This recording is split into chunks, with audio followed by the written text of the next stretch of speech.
My name is Gavin Evans, and this is my review of The Bear Season 1. Now, this is a show that wasn't on my radar at all, but then I started to see universal praise for it, especially for episode 7, so I was just like, I like food, I like movies that take place in restaurants, so let's give this a try, and I have to say, it did absolutely nothing for me. Now, when this show is just focusing on these people cooking food, that is when I'm most entertained.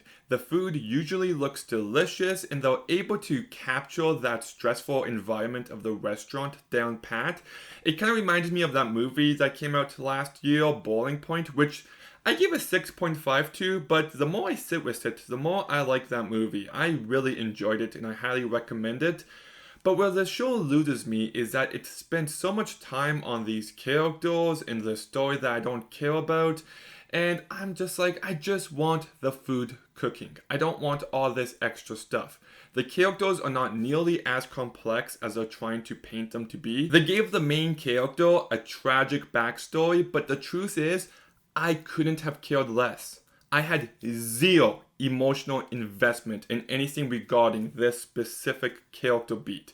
Just none of it works for me. You can't just give a character a sad backstory and think that's enough to get us to care about him. No, like anyone can come up with a character. Let's come up with one right now.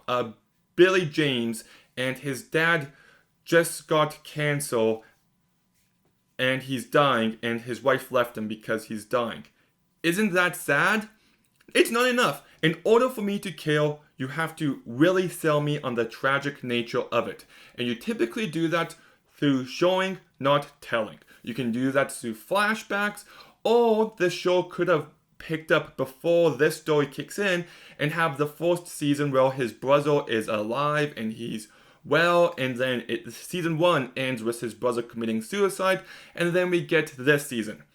Either option would have been infinitely better than what we got. Like, I know it's a completely different kind of show, but my favorite show ever is Arcane League of Legends. And if you haven't seen it, slight spoiler warning, but the first 3 episodes set up the characters and the relationship so well, so when the tragic event happens at the end of episode 3, you're completely heartbroken. So when episode 4 picks up years later, and you feel the emotional weight behind everything. You're already invested in these characters.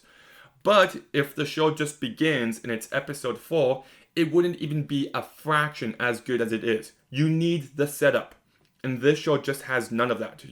And once again, flashbacks are also a valid option. There's ways to go about it, but the way they went about it just made it feel so generic. I also started to feel like this show was very repetitive. Like an episode begins, there's some kind of issue with the restaurant, there's the main character dealing with grief, and then Sydney fixes the problem in the restaurant, and then at the end of the episode, the main character says something nice to Sydney. Rinse and repeat, and after a couple episodes, I already got sick of it. And I didn't find Sydney to be a good character. They just make her out to be a perfect angel, and they never hold her responsible for anything. You know, they always have her fixing every issue, doing everything right, and we're just meant to connect with that, but I really didn't.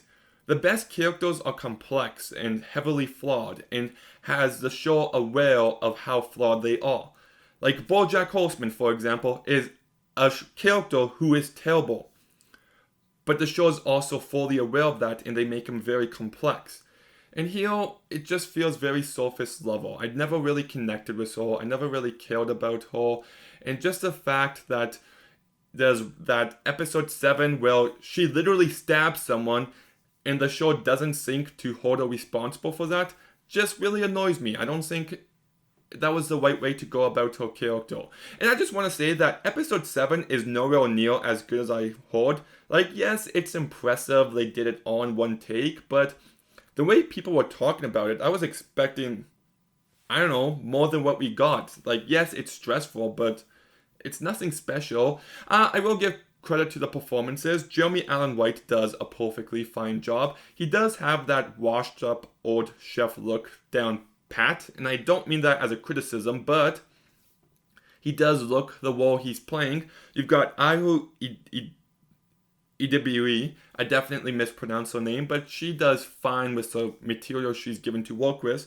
You've got Ebon Moss-Bachrach. I'm not good at pronouncing names. I have a speech impediment. But anyways, he kind of remind me of Roy Kent. Like, he's the Roy Kent of this show. But I also feel like, he's fine, nothing special. So yeah, this is a show that in general just didn't do much for me.